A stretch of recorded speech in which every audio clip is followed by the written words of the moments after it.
Israeli-Israel strike hits Indonesian hospital in Jabalia. Italy court sentenced two mafia bosses to 30-year jail term.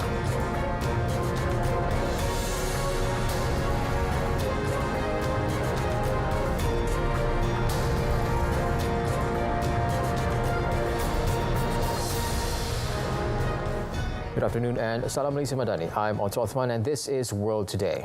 Deadly Israeli strike hits Indonesian hospital in Jabalia, killing 12 patients and their companions. The 140-bed Indonesian hospital housed 650 patients, more than 100 of whom require urgent surgery. Hours after the attack, 200 patients were evacuated from the hospital, taken by bus to Nasser Hospital in the southern town of Khan Yunis.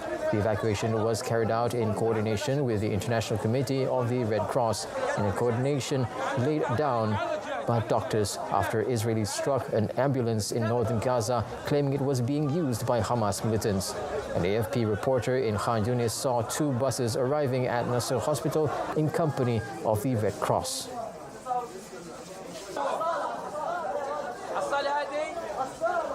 The outskirts of the hospital and were firing towards the facility. In another development, Palestinian officials said a field hospital accompanied by 170 personnel sent by Jordan entered the Gaza Strip on Monday, the first since the war erupted on 7th October. Now, weeks of intense bombardment and acute shortages of fuel and medical supplies have prompted the collapse of Gaza's health system, with majority of hospitals no longer functioning. The field hospital has a 41-bed capacity and it was accompanied by 170 personnel and 40 trucks of medical aid.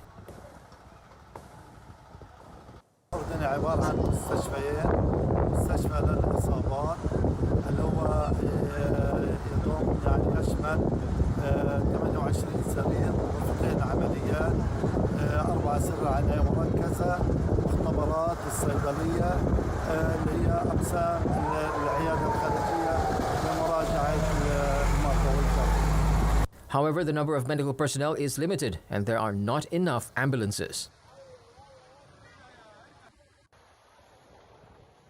المستشفى هو يشمل طواقم طبية اللي هي في التخصصات الجراحية النادرة مثل جراحة العظام، جراحة الأعصاب، جراحة الأطفال، بالإضافة اللي هو الأقسام الباطنية ومعالجة الحالات الباطنية. مستشفى ثاني اللي هو يحتوي على 40 حضانة للأطفال الخدج.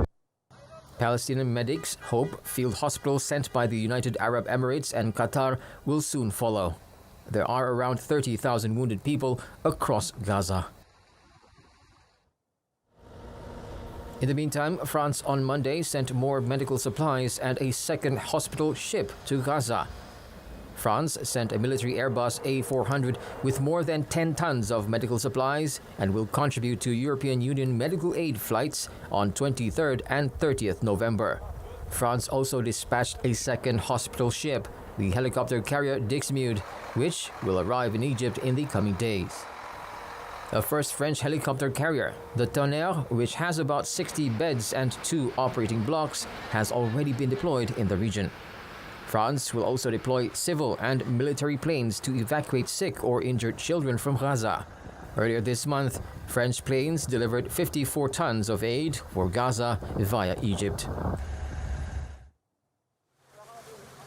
Yemen's Iran-backed Houthi group released a video they say shows their seizure of the Israel-linked cargo vessel, Galaxy Leader. The capture of the vessel and its 25 international crew came days after Houthis threatened to target Israeli shipping over the Israel-Hamas war.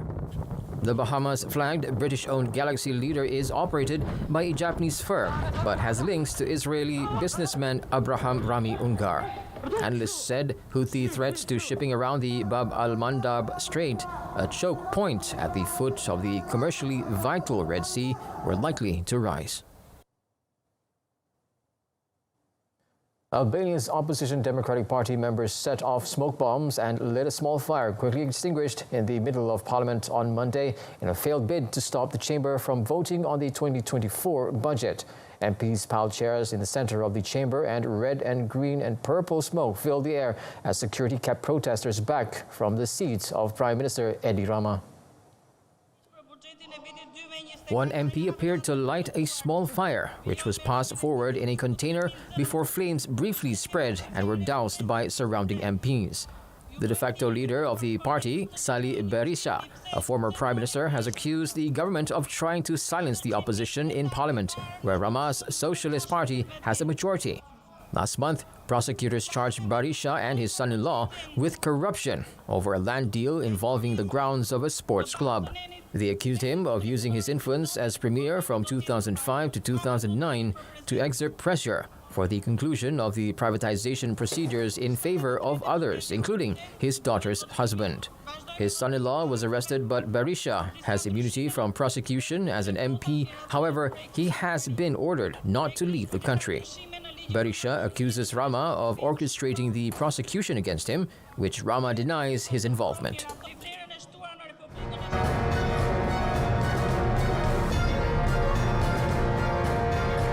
Coming up, hundreds of OpenAI staff threaten to quit following founder exit. Stay tuned. Malaysia memang hebat kerana tegas pertahankan hak Palestin. Memang kita jauh dari dunia Arab. Kita jauh dari dunia Palestin. Kita jauh dari Gaza. Tetapi setiap detik berlaku menyentuh hati nurani kita. Kerana apa? Karena kita tahu dan faham arti manusiawi, arti ihsan, arti kemanusiaan, dan lebih penting, arti keadilan melawan kezaliman Israel.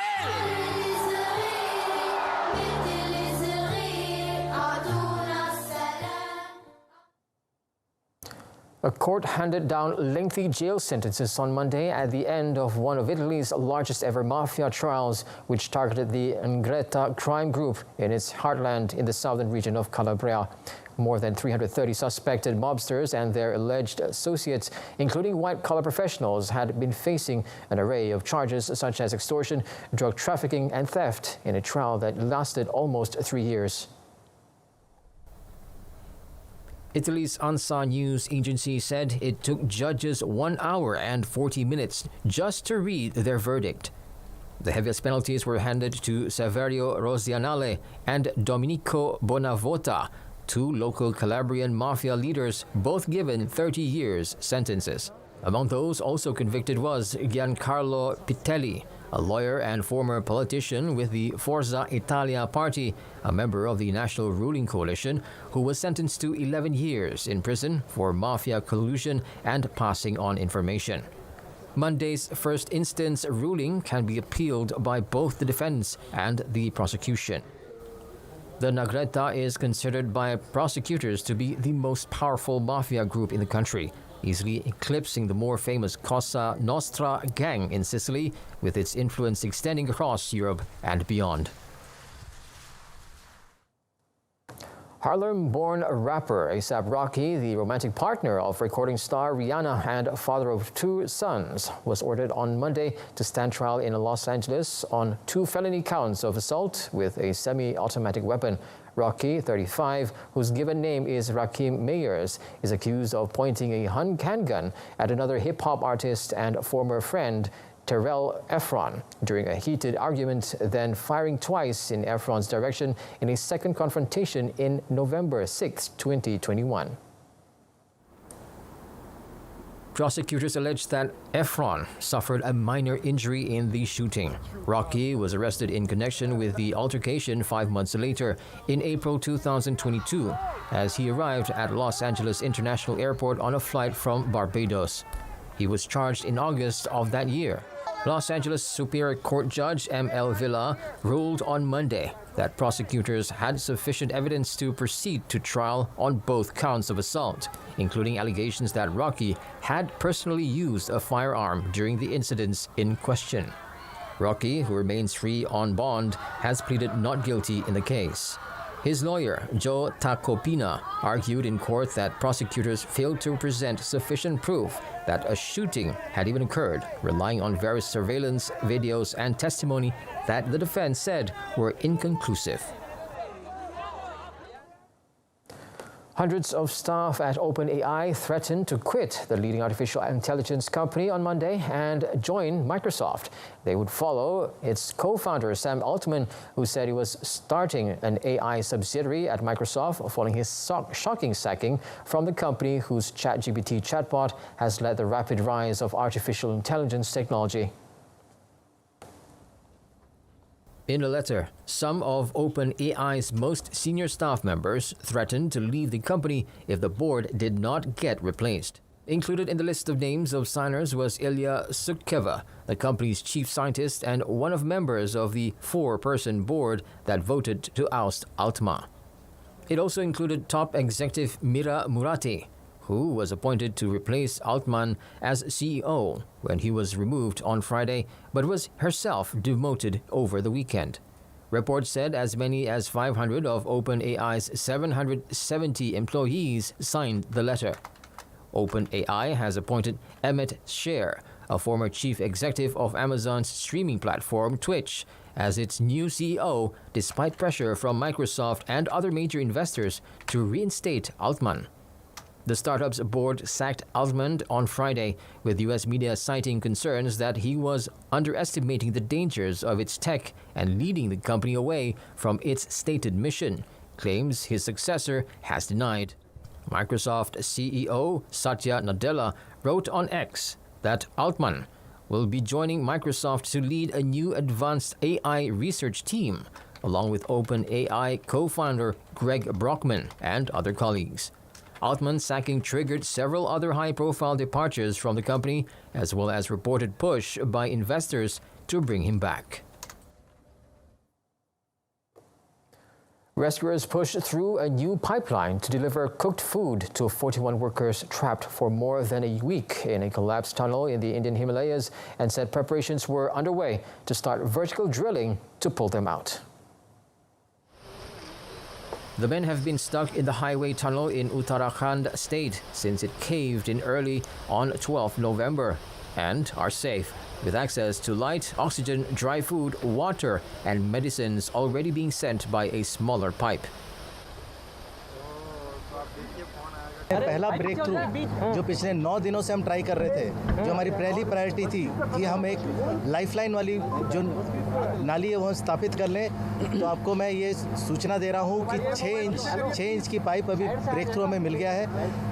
53 metre वो उस तरफ है और वहाँ से लोग हमें सुन सकते हैं, महसूस कर सकते हैं। अभी हमारा कार्य अगला होगा कि जैसे ये पाइप के अंदर से जो हमारी ड्रिल बिट की उसे निकाला जाएगा और सबसे पहले जो हमारा कार्य है उनसे फिर से संपर्क स्थापित करके देखा जाएगा कि बीच में कोई अड़चन तो नहीं है, और उसके बाद हम फूड और बाकी जितनी भी उनकी मेडिकल तरह की सुविधाएँ हैं, दवाइयाँ हैं, वो उनको प्रोवाइड करेंगे। The men have been receiving nuts, puffed rice, chickpeas, and other dry food via the smaller pipe, but will now get hot food including rice, lentils, soybeans, and peas. Authorities have not said what caused the 4.5-kilometer, 3-mile tunnel to cave in, but the region is prone to landslides, earthquakes, and floods. Iceland is building a large wall designed to divert lava flows around a geothermal power plant close to Grindavik. Should an eruption happen, the wall would divert lava flows around the Svartseng geothermal power plant located just over 6 kilometers from Grindavik. The plant supplies power to much of the area, including the nearby Blue Lagoon Geothermal Spa, one of Iceland's main tourist attractions, which was closed early this month due to increased seismic activity and remains closed. On 10th November, seismic activity and underground lava flows intensified on the Reykjanes Peninsula near the capital of Reykjavik, prompting authorities to evacuate nearly 4,000 people from the fishing town of Grindavik. The town is now deserted apart from search and rescue staff picking up belongings from houses and inspecting damage to buildings. There are large cracks in the earth running through the town center, leaving its main street impassable. Countries' current emissions pledges to limit climate change would still put the world on track to warm by nearly 3 degrees Celsius this century, according to a United Nations analysis released Monday. The annual emissions GAP report, which assesses countries' promises to tackle climate change compared with what is needed, finds the world faces between 2.5 degrees Celsius and 2.9 degrees Celsius of warming above pre-industrial levels if governments do not boost climate action. At 3 degrees Celsius of warming, scientists predict the world could pass several catastrophic points of no return, from the runaway melting of ice sheets to the Amazon rainforest drying out. World leaders will soon meet in Dubai for the annual UN Climate Summit COP28, with the aim of keeping the Paris Agreement warming target of 1.5 Celsius alive. However, the new UN report does little to inspire hope that this goal remains in reach, finding that planet-warming greenhouse gas emissions must fall by 42% by 2030 to hold warming at 1.5 degrees Celsius.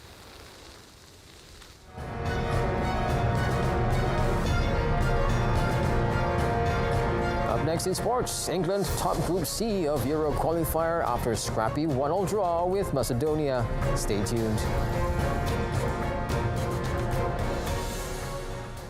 Kicking off our sports segment today, Malaysia must utilize the advantage they have over Taiwan to bag their second win in the Group D of 2026 World Cup and 2027 Asia Cup qualifiers. As of now, Harimau Malaya is in excellent shape following their comeback win against Kyrgyzstan last week. The success of mauling the world number 97 team must be used as a morale boost to go even further and bag another 3 points in the upcoming match against the lower-ranked Taiwan. Looking back to Malaysia-Taiwan match facts from their last 5 meetings since 2000, the latter have the upper hand when playing in home as they won 3 matches against Malaysia, including the most recent meetings in 2018.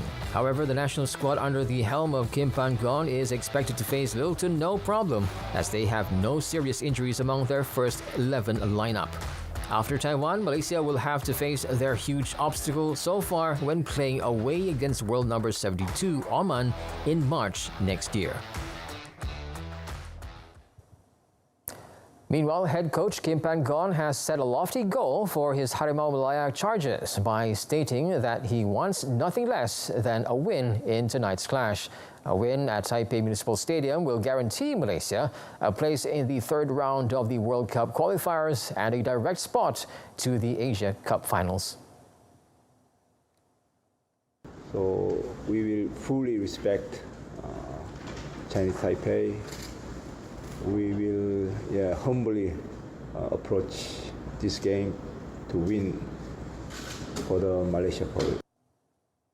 In the meantime, national defender Dion Cools, who scored a brace during match against Kyrgyzstan, shared that the team's desire for a win tomorrow would far outweigh any pressure they felt, and he was confident that they would be able to deliver the 3 points sought by their head coach.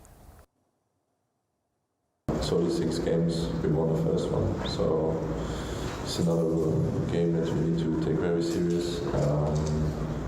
It's a good opportunity for us. We know it will be a very tough game tomorrow, but I think we believe as a squad that we can achieve something.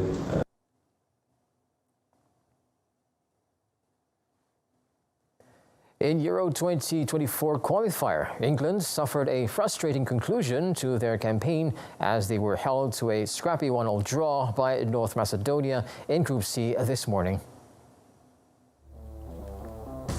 With qualification long since secured and just a draw needed to seal a top seeding for next year's finals, England trailed to Ennis Barty's 41st minute follow-up after his penalty was saved. Gareth Southgate's group winners hogged possession but lacked fluency and invention against dogged hosts and needed an own goal by Dani Atanasov to get them level on the hour. Jack Grealish had earlier seen a goal ruled out for offside, while teenager Rico Lewis had a debut he will never forget after harshly being penalised for North Macedonia's penalty. It took the introduction of captain Harry Kane off the bench to save England, with the skipper attacking Phil Foden's cross and the ball going in off Gianni Atanasov.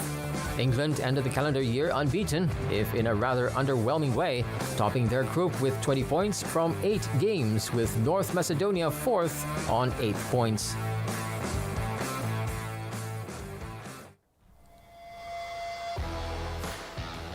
Meanwhile, Italy qualified for Euro 2024 finals after drawing 0-0 against Ukraine in their final Group C qualifier, although the Ukrainians can still secure a spot through the playoffs. The European champions Italy finished second, level on 14 points with third place Ukraine, but with a better head-to-head record after a tense affair that could have gone either way. Luciano Spalletti and the Italians ended 6 points behind England, who had sealed qualification after beating Italy 3-1 at Wembley in October. Italy, who will make their 8th consecutive appearance at the Euros, had most possession and created more chances, but Ukraine remained composed as they looked to counter-attack. Under Spalletti, who took over from Roberto Mancini in August, Italy have won 3 times, drawn twice, and lost once. However, they failed to qualify for last year's World Cup in Qatar. Two-time World Rally champion Kalle Rovanperä is set to race a reduced calendar next year. After revealing his plans for the future, the Finnish driver signed a multi-year contract extension with Toyota Gazoo Racing that will see him race only half of the WRC season in 2024. In a video posted to his YouTube channel, Rovanperä explained that he had already been driving rally cars for 15 years and wanted to use the break to recharge his batteries. The 23-year-old also hinted he would make the most of the extra time off by exploring other motorsport opportunities, such as drifting.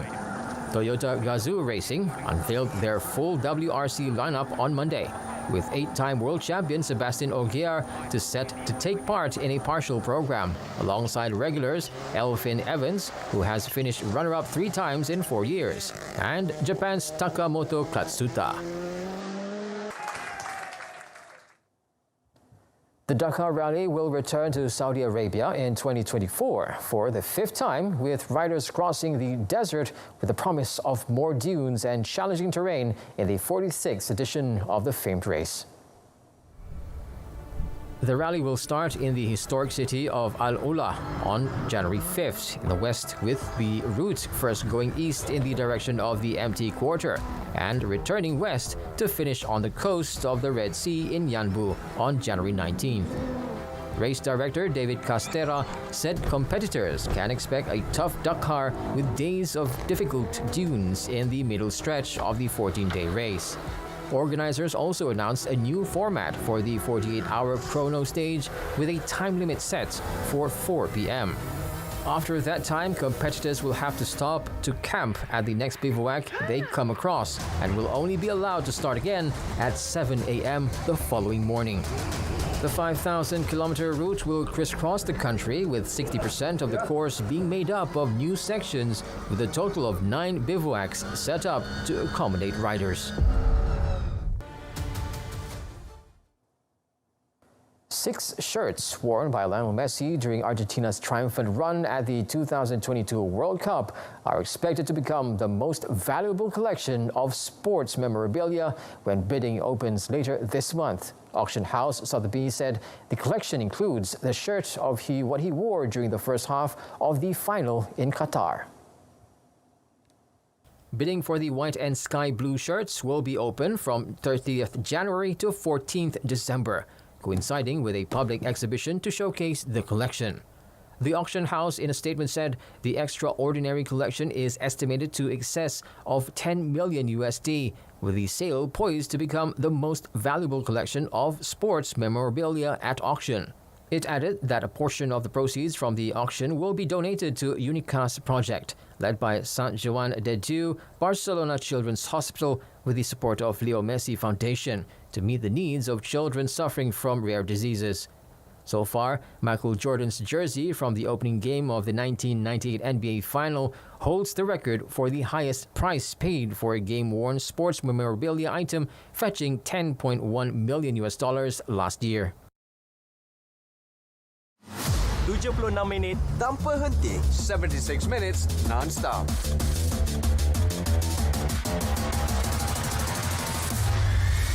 Transparent and concise. Paparan komprehensif, ringkas dan padat.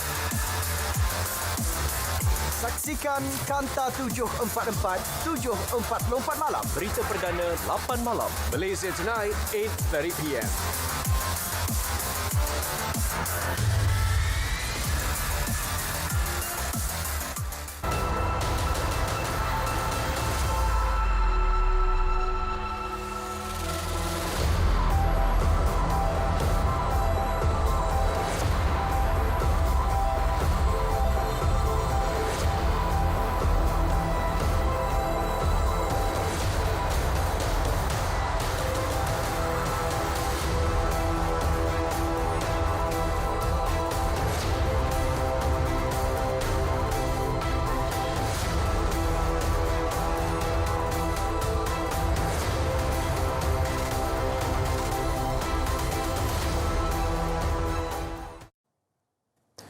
And with that, we reach the end of today's bulletin. In our top story, deadly Israeli strike hit Indonesian hospital in Jabalia, forcing 200 patients evacuation.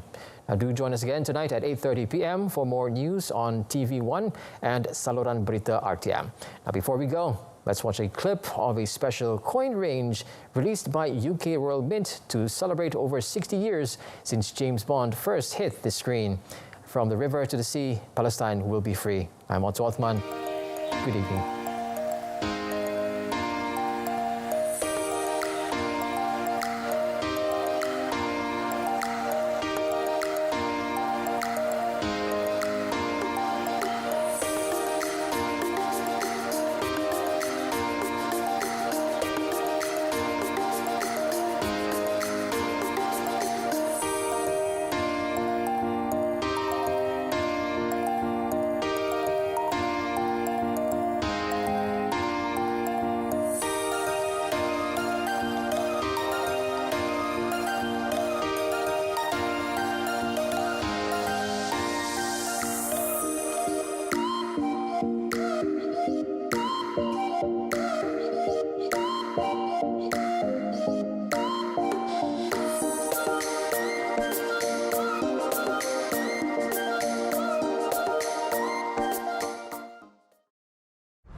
Saya macam untuk jadi hantu.